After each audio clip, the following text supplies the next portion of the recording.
এই আমার বাড়ির ভাত কি খাওয়ার আশা আছে? হ্যাঁ, আশা যদি থাকে ভবিষ্যতেও ছোট বউর কাছে তুই যাবি না। আর ওরে কান পরা তুই দেস, ওরে যদি বেশি বেশি কান পরা দিবার চাস তাহলে মনে কর যে তোর মাথার চুল একটাও থাকবো না, একবার টাইনা ছিঁড়া হলামু, খালি ছিঁড়মু না, এই বাড়ির থেকে লাথি মেরে বাইর করে দিমু।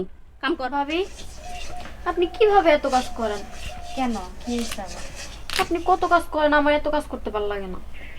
আরে পাগল, বাবা মার বাড়িতে হয়তো কাজ করি নাই কখনো, কিন্তু এটা শ্বশুর বাড়ি। মেয়েরা বাবা মার বাড়িতে কি করে না করে এটা শ্বশুর বাড়ির লোকজন দেখে না, আর শ্বশুর বাড়িতে আসলে কাজ করে খাইতেই হবে, এটাই নিয়ম। আমি এত কাজ করতে পারবো না, ভালো লাগে না আমার। সমস্যা নেই, আমি করে দেবো সব। তুমি করো, তুমি তো সব কাজই করো, আবার তুমি বলতেছো তুমি করবে আমার কাজও। কেন শাশুড়ি কাজ করতে পারে না? এই কথা বললো না বলি। কেন? আরে একবারও রাও করে না, শাশুড়ি যদি জানতে পারে না তাহলে দুইজনের কপালে আজকে একটু বাদ চুটবো না। কে জানলো না জানলো এটা আমার দেখার বিষয় না। তুমি এত কাজ করো, তুমি কাজ করবে না। আরে পাগল, আমি যদি কাজ না করি কে করবে বল?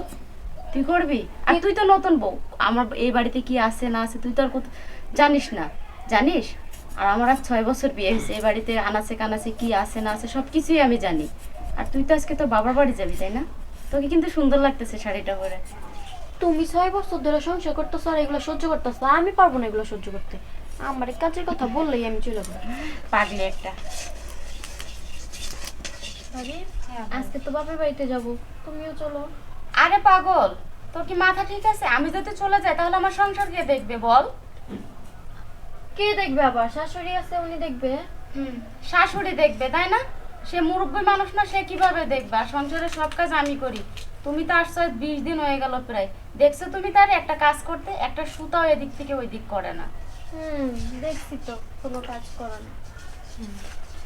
বাবা, খুব ভালো কথা। আমার বাড়িতে নতুন বউ মাত্র এই যে 20-22 দিন আইছে, এর মধ্যে কিনা কান পরা দিতাছস? এই খাই দে, তোর কাম নাই? হ্যাঁ, আরে ফকিন্নির জি, বাড়ির তো একটা ছিঁড়া কাপড়ও কিনতে পারস নাই, আর আমার বাড়িতে আইয়া শাড়ি পরতাছস, দামি গয়না পরতাছস, এগুলা সহ্য হয় না? না বাড়িতে গাড়ি ধরে পাঠাই দিমু? আপনি যা ভাবতেছেন এরকম কিছুই না, আমি ছোট বৌমাকে কিছুই বলিনি। এই চুপ থাক, আমি সব শুনছি, সব শুনছি আমি।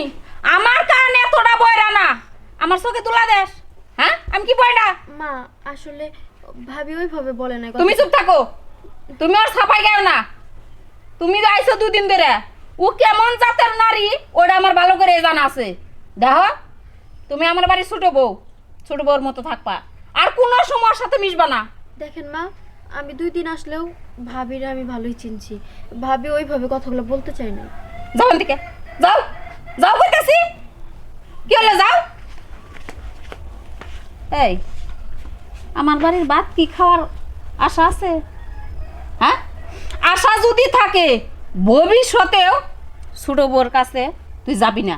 আর ওরে কান পরা তুই দেস, ওরে যদি বেশি বেশি কান পরা দিবার চাস তাহলে মনে কর যে তোর মাথার চুল একটাও থাকবো না, একবার টাইনা ছিঁড়া হলামু, খালি ছিঁড়মু না, এই বাড়ির থেকে লাথি মেরে বাইর করে দিমু।